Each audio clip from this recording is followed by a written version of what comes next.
Welcome, everybody, to tonight's program. Thank you all for coming. I'm just so happy that the weather cooperated for at least this one day. I am Autumn. I'm the one who handles the adult programming here, along with my board member colleagues over here, Janet and Wendy. I just want to remind everybody, just a heads up, that this is being recorded. None of your faces are in it, so don't worry about that. You don't have to, judge yourself up. But we do like to record things so patrons who couldn't make it get to watch it on our YouTube channel otherwise, when we post it. So thank you all.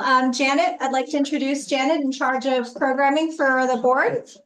Hi, so I am delighted today to introduce Amy Jane Cohen, who consented to come here and speak to us in honor of Black History Month about her new book. She's a historian, an educator, and she will tell us more about her history, but whenever she's ready, I think she's ready. She's autographing in the back.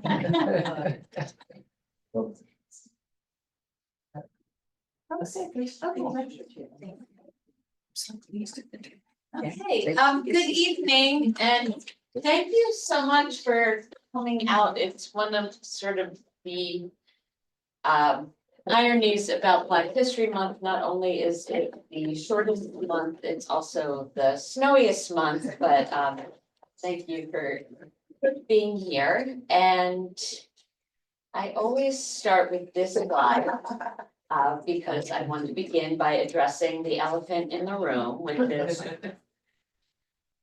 what's a middle-aged Jewish lady like myself doing writing a book on Black history? And to answer that question, I have to go back about 20 years. I was a social studies teacher in the school district of Philadelphia. And in 2005, a mandate was passed saying that every high school student had to have a year of African-American history. And of course, no one in my department had ever taught African-American history. There were no African-American members of the department, which is pretty typical across the city and the country. I had been teaching briefly a history of Philadelphia elective, and you can't learn the history of Philadelphia without learning at least some Black history. So with that, little modicum of knowledge, I raised my hand and said, I'll teach the new course. And right from the start, local history was always a focal point. I felt like it really helped the students connect to the information. And I think it's also really important for us Yankees to understand that racism and slavery and Jim Crow were not only Southern phenomena. So, I loved teaching the course. I learned so much. The learning curve was extremely steep, but then I left the classroom in 2013 and I went to work for a film company called History Making Productions that makes documentaries about Philadelphia history.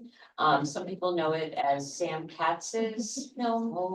I knew Sam. So anyway, initially I was the director of education and my job was to come up with curriculum to help teachers use the films in their classroom. And often if there was a Black history angle in a given film, I would pick up on that for the curriculum because that was what I knew best. So I continued to learn about Black history. Eventually I was able to produce some films at History Making Productions, one about Cecil B. Moore and another about Octavius Catto. So I stayed very much in this local Black history world.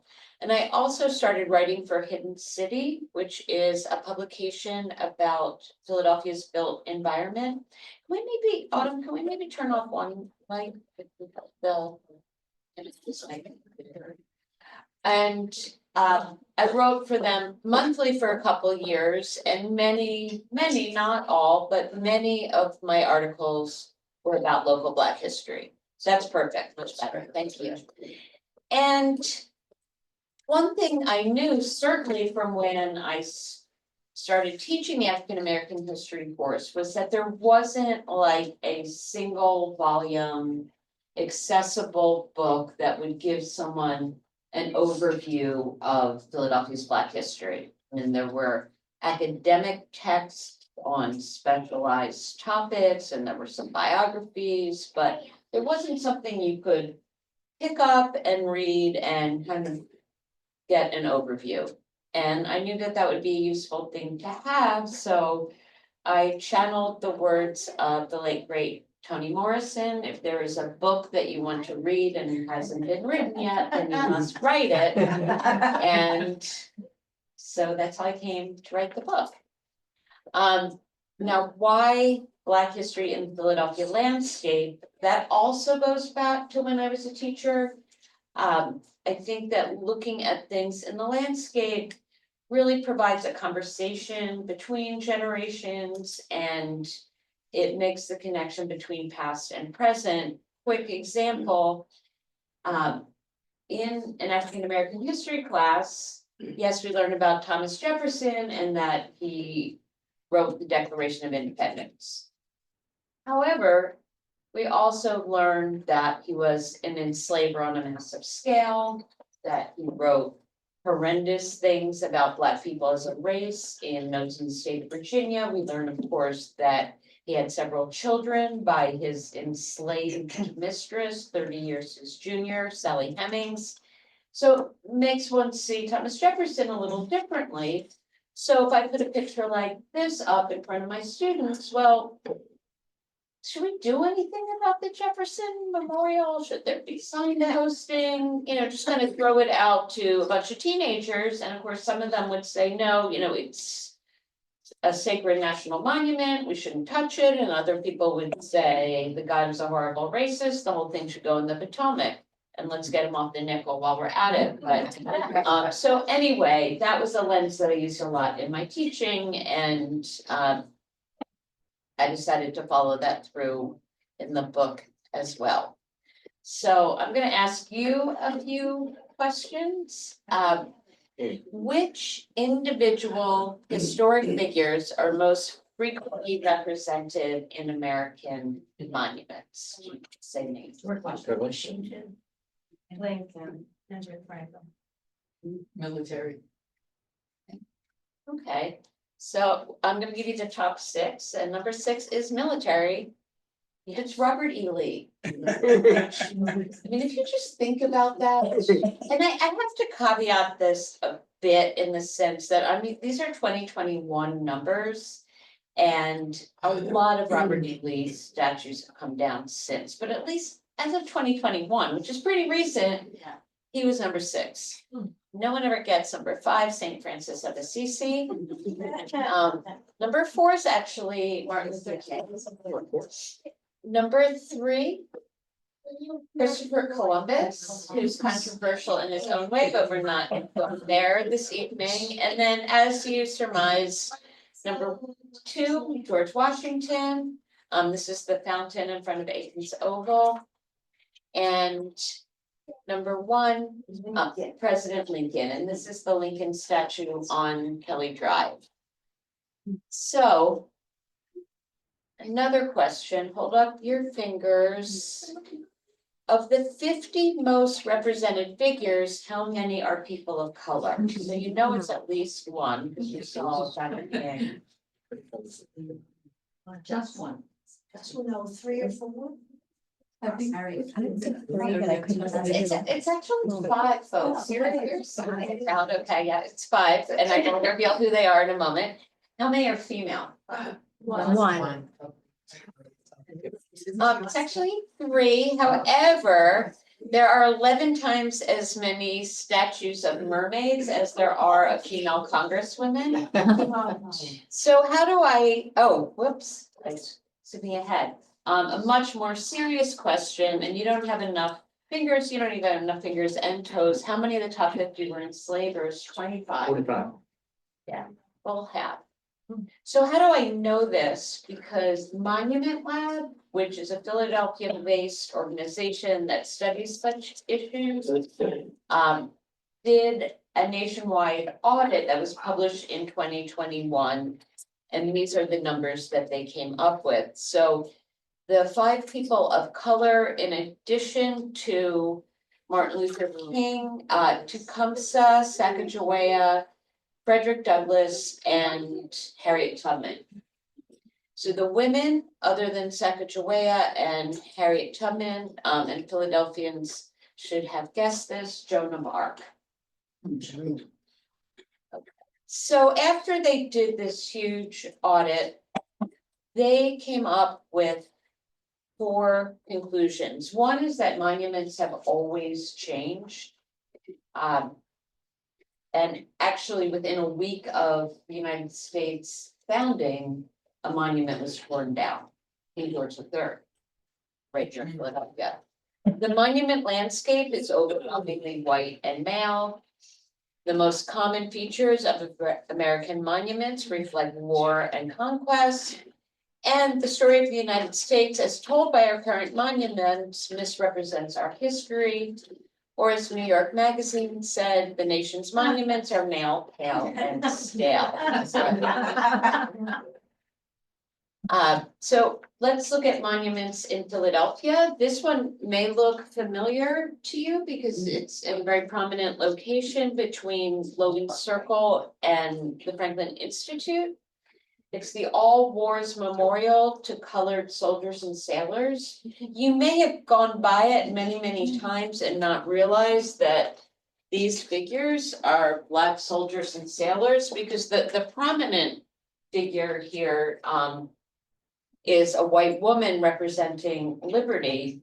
But the thing about this monument is that a Philadelphia-based state representative, it was his idea in the late 1920s, got approval from the state legislature, and then by the early 1930s, the monument was ready to go, and he had always envisioned it on the Parkway. But the all-white art jury that had jurisdiction over where it went refused to let it go on the Parkway, and eventually they put it up in Fairmount Park, and it stayed there for 60 years until an effort was made, a third effort. I mean, there have been repeated efforts to get it to the Parkway, and finally in 1996 it was moved to the Parkway. The other notable monument, of course,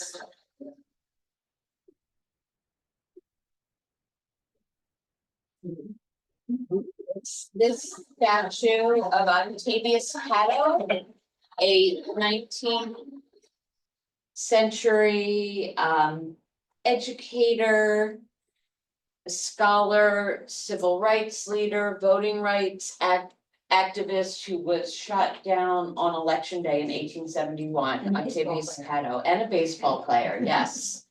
And when this statue was erected, it was the first statue of an individual African American on public land in the entire city of Philadelphia, 2017.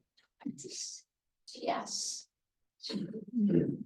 But, and if you haven't been there, I suggest that you go, because it's more than just a statue, it's an entire memorial. The pillars behind him, which represent streetcars, because he worked on streetcar desegregation, each pillar is about a different aspect of his life, including one about his past as a second baseman for the Philadelphia Pythians, an all-black baseball team.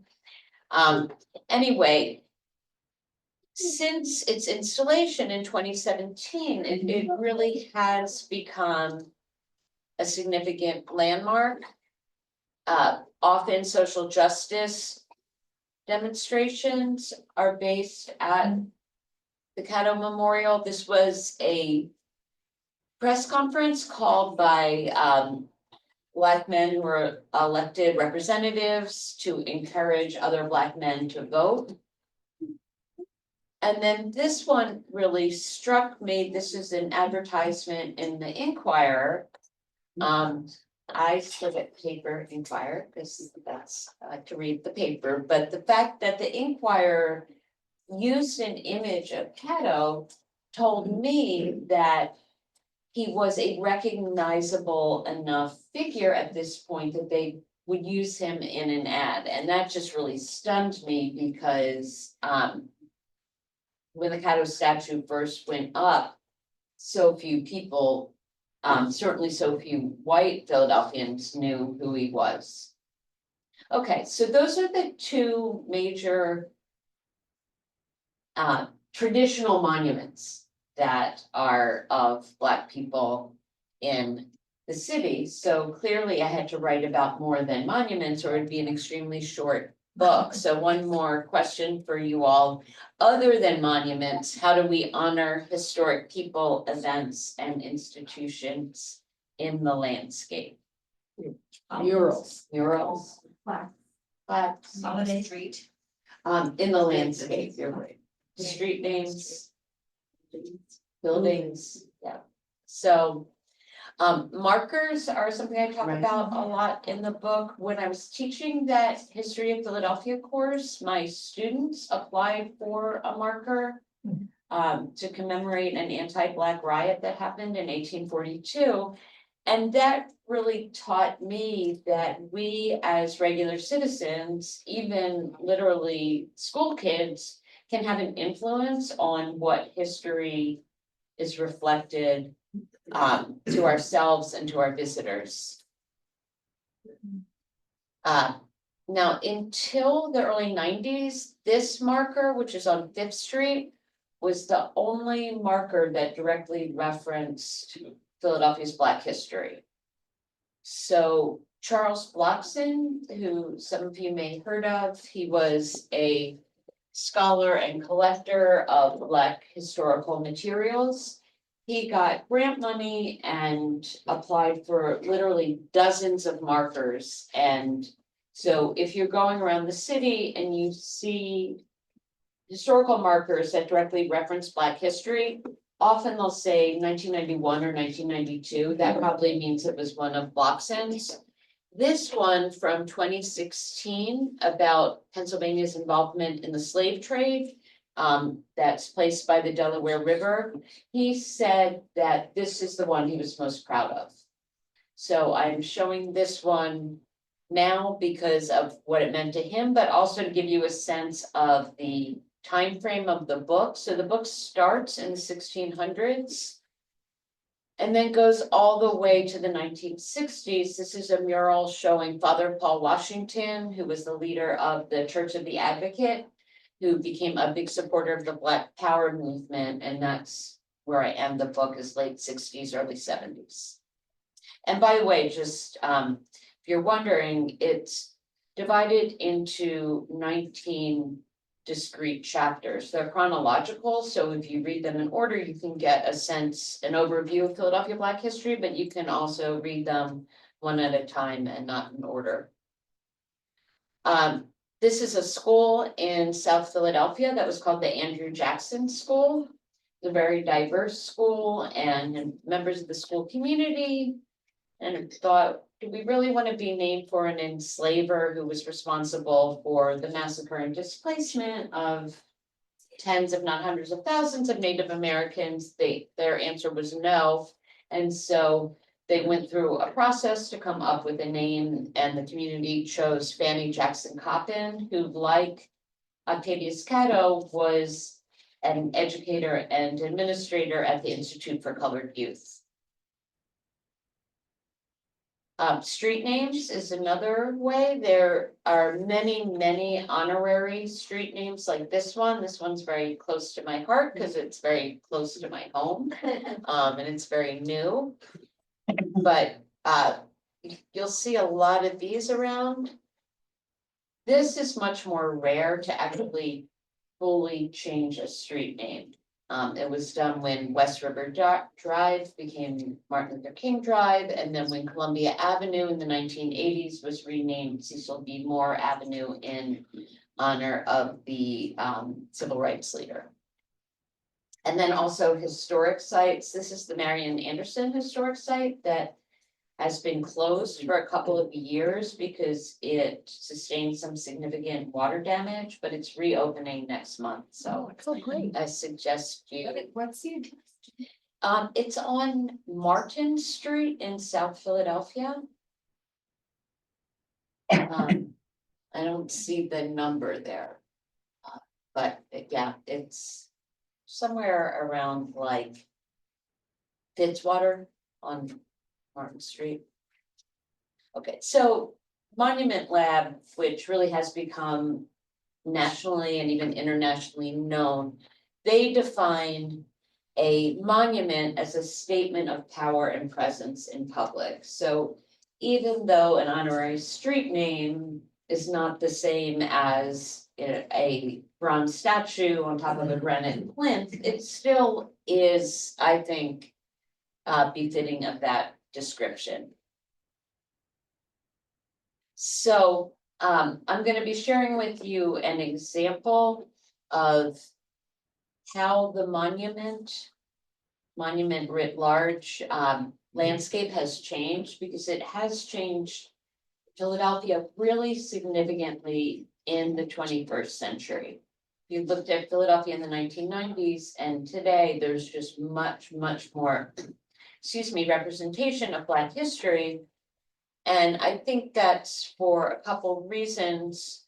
One is that we need to understand that history is not the past, it's an ongoing process of interpreting the past, and the same thing in different words, but it's such an important concept. The past does not change, but our understanding of it does. Historical interpretations often reveal more about the times in which they are written than they do about past events. And then, most importantly for tonight, as our historical interpretations evolve, our monuments reflect new understanding. But it is very far from an automatic process. It's a slow process. It takes political will, it takes organization, it takes financing. But, as I said, Philadelphia really has seen quite a sea change in the 21st century. So I'm gonna read you just a few excerpts from one of the chapters in the book that's about the President's House Memorial on 6th and Market Street on Independence Mall. And this is what the President's House looked like when it was inhabited by George Washington and then John Adams. And that's where I'm gonna pick up the reading. When Washington left office in 1797, John Adams became the next resident of the President's House. Adams and his son, John Quincy Adams, were the only two of the first 12 US presidents who did not own enslaved people. Although the national capital was supposed to move to the banks of the Potomac, leaders in Pennsylvania tried mightily to keep the capital in Philadelphia. A mansion 3 times the size of the President's House was constructed on 9th Street as a luxurious abode for the nation's chief executive. Adams, however, could not be enticed to decamp to this grand residence, even when the city doubled the rent on the President's House to force the move. In December 1800, Adams became the first president to inhabit the White House in Washington, D.C. The Philadelphia President's House was sold and initially became a hotel. As the surrounding area became increasingly commercial, the once elegant dwelling was gutted and converted into 3 stores on the ground level with a boarding house on the floors above. Although the facade of the building was significantly altered, some of the original walls were still in place. And this is a photo from 1949 of that exact same property, and the walls of the Washington Hall clothing store were original to the President's House. But in 1959, the entire structure, along with hundreds of other long-standing buildings, was demolished to make room for Independence Mall. So, does this have a laser pointer on it? Anyway, way up at the top, you can kind of make out Independence Mall. So all those lots were cleared.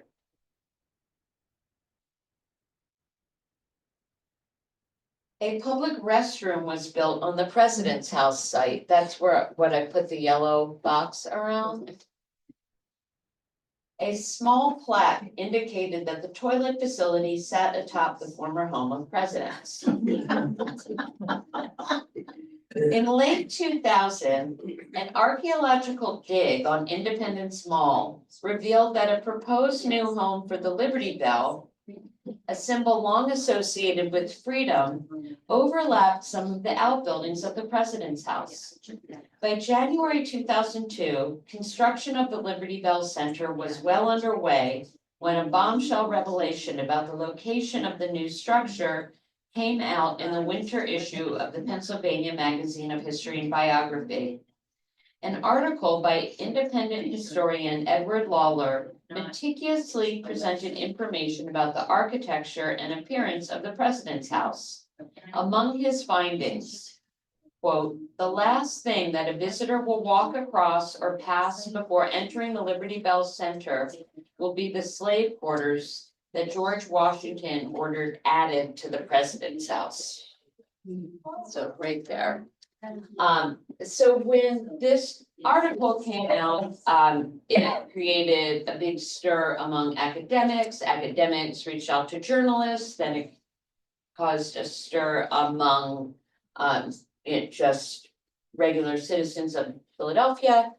And initially, the National Park Service said, well, we've already gotten approval for all of our signage inside the Liberty Bell Center. So thanks for letting us know, but we're not going to do anything. And then the pressure kept up, and eventually the Park Service agreed to put some signage at the entrance of the Liberty Bell Pavilion. So that's where we're going to pick up the writing.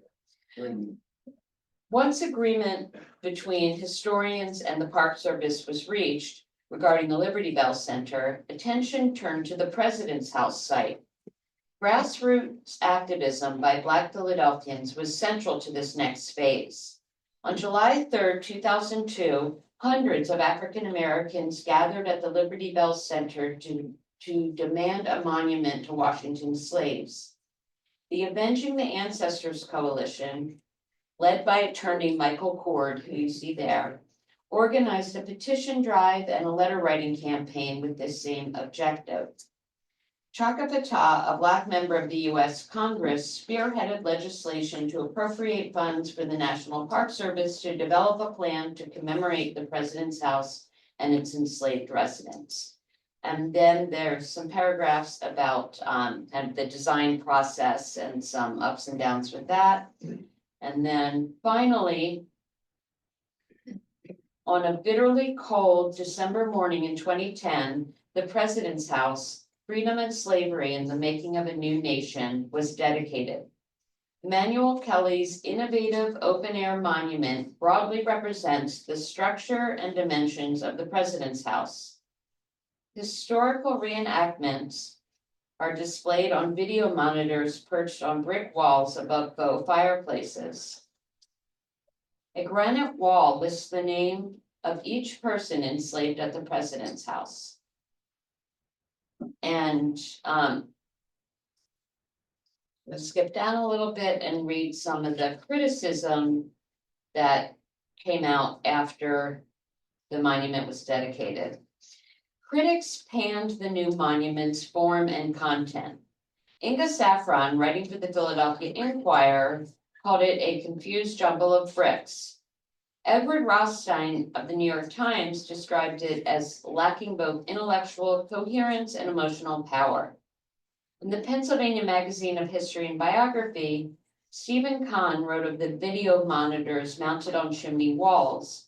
Rather than evoke one of the grandest houses in 18th century Philadelphia, these make the place feel more like 21st century McMansions. On the other hand, there was some praise. I'm going to read something else by Inga Saffron because I think she makes a very good point here. She says, as the first federal site to acknowledge the congenital defect of slavery, the project's very existence is special. It's not until you are inside the space that you understand the memorial as a full-throated expression of pain and rage.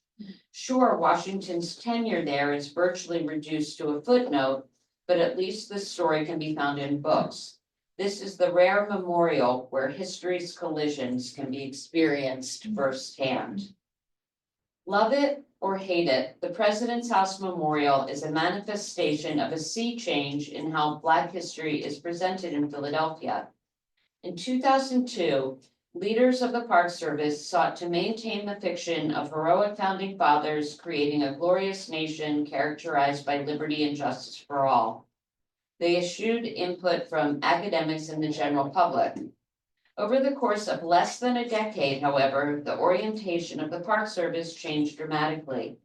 The history presented to locals and tourists at the President's House Memorial and elsewhere has become significantly more challenging, more complex, and more inclusive.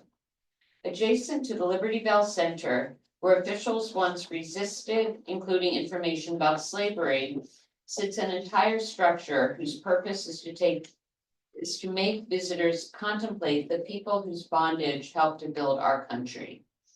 And then what follows is a reflection by Michael Cord. About half the chapters have reflections from, in the earlier chapters, people who were involved in somehow memorializing events, and then in the more recent chapters, chronologically, people who were actually involved in the events. And then there's a to-do section with places to visit, video clips to watch, primary sources you can find online, and there's one of those at the end of every chapter.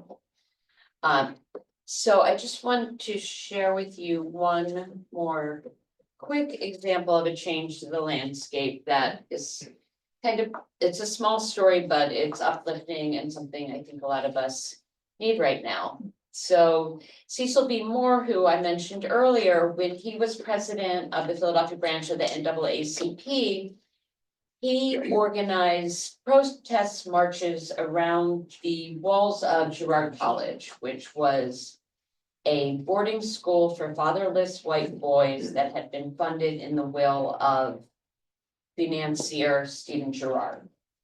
And after the Brown v. Board decision, pressure started coming on the school to desegregate, and they resisted. And one of the tactics to get them to desegregate were these marches that went on for 7 months and 17 days in 1967. And it was really a very youth-driven movement in terms of the people that were out there day and night. And the young people in the 1960s are now 70-somethings in Philadelphia. And this mural that was dedicated in, I think, 2023, I actually chose it as my cover image. That they call themselves now the Cecil B. Moore Freedom Fighters. They used to call themselves the Young Militants, but they changed that. And actually the book's dedicated to them because many of them would come and visit my classroom and have become good friends. Anyway, so the mural is on North College Avenue that you see right there. But now North College Avenue is called Freedom Fighters Way. And this happened just in October. There was a ceremony. It looks like it's not that big, but this is me standing here and there's all these people seated in front of me. So it was like very joyous, a lot of people. And that's City Councilman Jeffrey Young, who spearheaded it through City Council, and some of the freedom fighters who were just thrilled with this street renaming.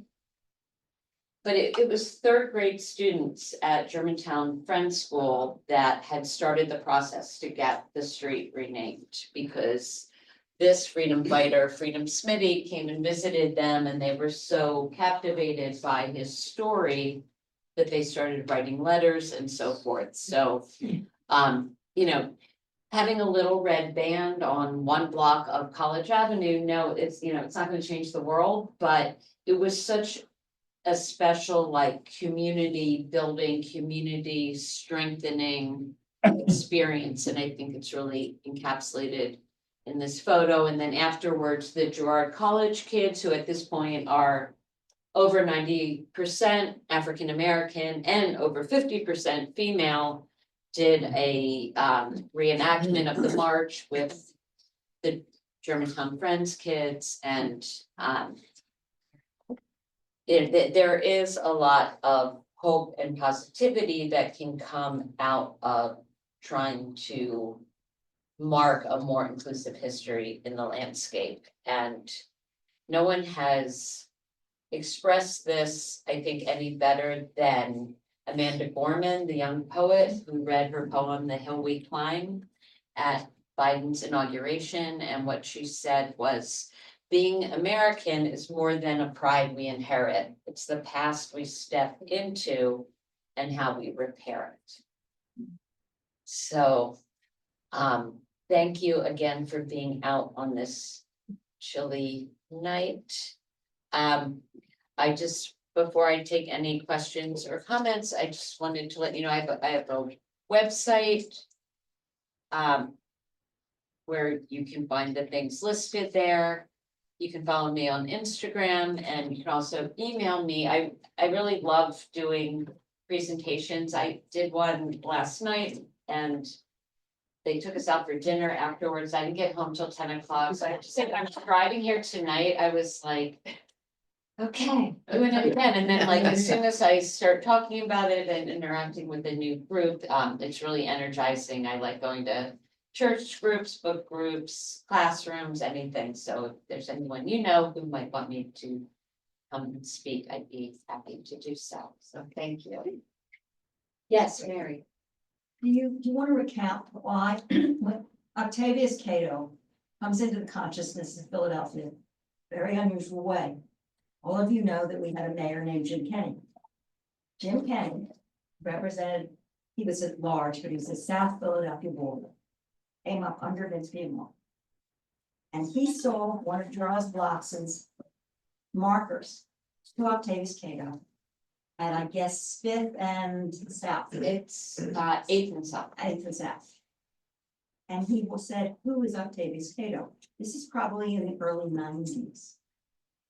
And he did research and it struck home because Jim is Irish. And it was in fact Irish ward leaders who assassinated Cato. So it became a crusade for Jim Kenny. And it was Jim Kenny who introduced the bill when no one had ever heard of Octavius Cato to make the statue. And I think he would say it's his proudest accomplishment. I think he might. I mean, and yeah, I mean, it was interesting because Kenny going from council person to mayor certainly helped move it along, and he had a picture of Cato in his office, and but the other thing that happened that helped to raise the consciousness was Stan Biddle and Mary Dubin, two Inquirer reporters, separately had started projects of writing a book about Cato. When they found out that the other one was writing it, they collaborated, and it only took them 7 years. And I wrote the curriculum guide for that book, so that, you know. Which is a lot easier to read than they're. Oh, yeah, well, yes, I also wrote when the statue was going to be dedicated. Yes, their book is a bit of a doorstop, and because it's Cato and there's all this background, and anyway, so I wrote this curriculum, and I love those guys. They're good friends of mine now, but I knew that no high school teacher would use this book in their classroom. Intimidating. It's just it's too dense. So when the statue was going to be dedicated, with their permission, I wrote like a middle and high school and general reader version of that was just Cato's biography. It was based 100% on their research, and actually Jim Kenny, you know, there's a letter from Jim Kenny on the first page of the publication. And anyway, so and I'll just point out that Mary said Cato and I said Cato. Which is it? Okay, so here's the thing. Dan Biddle and Mary Dubin in their research, talking to descendants, they came down on the Caddo side. But the thing is that there was a disciplinary school in West Philadelphia where the Paul Robeson School is located now. That was called the Octavius Caddo School, but people said Cato, and it's actually the freedom fighters who told me the kids who went there were called the Catos, and you didn't want to mess with the Catos. So I found like a lot of, especially older Black Philadelphians will say Cato. And like even, making documentaries, like we'll have one talking head will say Cato, and the next talking head will say Cato. So you really can't be wrong. I just, Dan and Mary were the ones who kind of got me on the Cato roll, so that's what I say. Yes. I have a question about the Philadelphia schools and the naming of the Philadelphia schools. You just mentioned the Paul Robeson School. So I'm wondering if historically there are any of the older schools that have names, that are African American, or if that's just something new that's happening. One example of an older name, I think it was maybe in the 50s, the Alain Locke School in West Philadelphia, which is interesting because he was like an interpreter of the Harlem Renaissance and a writer and a scholar, and he went to Central High School.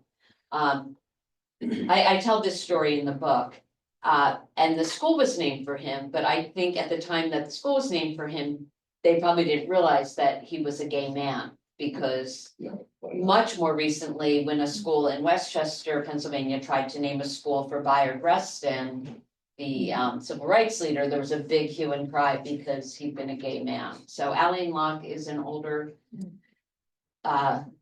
so that one comes to, and then again, a story I tell in the book is about when the students at Benjamin Franklin High School tried to rename their school in the very late 60s, Malcolm X High School. And they weren't allowed to do so, but the eventual compromise is when a new high school is built in Philadelphia, we'll name it for a Black person, and that was Martin Luther King High School in the 70s, so. Do you know it? Yeah. What about, Philadelphia Randolph, Yeah, that, on Henry Avenue? yes, I mean, that I think is an older name, and the St. Mary Alexander. McLeod Bethune, St. Alexander is very recent. Yeah. That's recent because it's a new school, so, It seems that they would be part of the landscape though, if you had enough schools that were named appropriately, like. yeah, I think there were, I mean, I don't think Bethune is a newer school, it would be a really interesting thing to look at. Yeah, it's a good question. But the churches, the different churches. Now, I know that there, like the Bethel churches, but are there any churches that have any kind of, I don't know, plaques or memorials to Yeah, preachers that were? yes, I particularly mean, profound? many, Church of the Advocate, First African Baptist Church, but, I'm just saying the stories that I tell in here. First, Saint Thomas African Episcopal Church, many do, Saint Peter Claver. Because there's so many important Yeah. old churches Black churches in Philadelphia, yes. I tutor at the Houston School, so who is Mr. Houston? He, wasn't he a Civil War guy, or was he a developer of the railroads? Oh, it wasn't Sam Houston. No, it's Henry Henry Houston. Houston, Henry Houston, I don't know, that's on the street from me, and so I should know, and I have known, but I don't remember right now. Either a railroad magnate or a Civil War hero, I don't know. A white person? Yes, I remember a couple years ago, like Harriet Tubman was supposed to come in terms of the statue. Yeah. Like down in City Hall, did it ever come, did I miss it? Is it- it's coming, okay, that was an interesting story, so during COVID, a statue of Harriet Tubman that was going to be a temporary installation came to City Hall, and people really loved it, and Harriet Tubman has very legitimate ties to Philadelphia, she was here many times. And so the city, the art commission. Or the Office of Arts and Culture, right? They said, okay, we're gonna have a Harriet Tubman statue, but they really botched the process. And instead of having like an open call for artists, they said, we're just going to have the guy who brought the temporary installation, we're gonna give him the commission to just recreate that statue and make it permanent in Philadelphia. But, you know, he was a white man and there was a lot of dissatisfaction that it hadn't been an open process, so then they went through an open process, people could even vote on it. They chose a statue, and I don't know what the date is, but it's coming. Yes, So, two things. I want to ask you about cemeteries to see if that factored in, but interestingly enough, with the name Cato, was your research done, before Mount Pleasant got its marker? Because that was oh, 2023, and one of the slaves was named Cato. yeah, that's with a single T.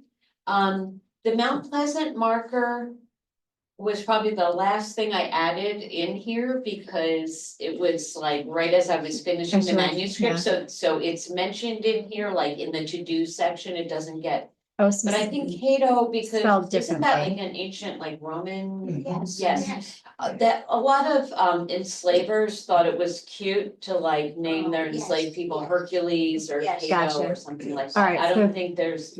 different connection spelling to then. that. But did the cemeteries factor in at all? Well, we were just discussing this earlier. So many of the people in this book are buried in Eden Cemetery, which is not within the city limits.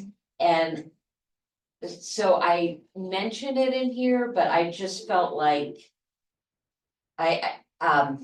it's not on any of the maps, but it's mentioned here just because so many people are there, partly because there was a black cemetery called Lebanon Cemetery at what is now 19th and Snyder. And I guess the city said, we don't want this to be a black cemetery anymore, we want to do whatever we want to do with it. And so all those bodies were disinterred and moved to Eden, and Cato's buried in Eden and in Collingdale. Collingdale. But there's a story that, Mother Bethel Church had a burial ground, in what we would now call the Queen Village area, that is a playground. That, and again, an independent scholar, just like the guy who did the President's House research, an independent scholar, did a lot of research and said, there's bodies under this playground, and so there are plans for what I think will be a really beautiful memorial. And I discussed that in here. And then also First African Baptist Church, when they were building the Vine Street Expressway, they found what had been a cemetery for First African Baptist Church, and I believe those bodies were also moved to Eden Cemetery. Yeah, also with Eden, there's been like some black cemeteries that were vandalized and brutalized in the city of Philly, and then they actually moved them over to Eden as well. So there's been black cemeteries historically way back in the day, it's just that they've been vandalized and then the bodies have been moved to Eden. There's also one in Northeast Philadelphia that a group of people are trying to like reclaim. Anyway, I heard that there's in Washington Square, there's a significant. yeah, it was a Potter's Field, and a Black Burial Ground, that's chapter 2. So yes, many bodies there, but that have not, as far as I know, I don't think they've been disinterred. Yes. There's a black cemetery in Ballard Junior. Oh, Yes. Yeah. Not far from the middle school. Oh, yes.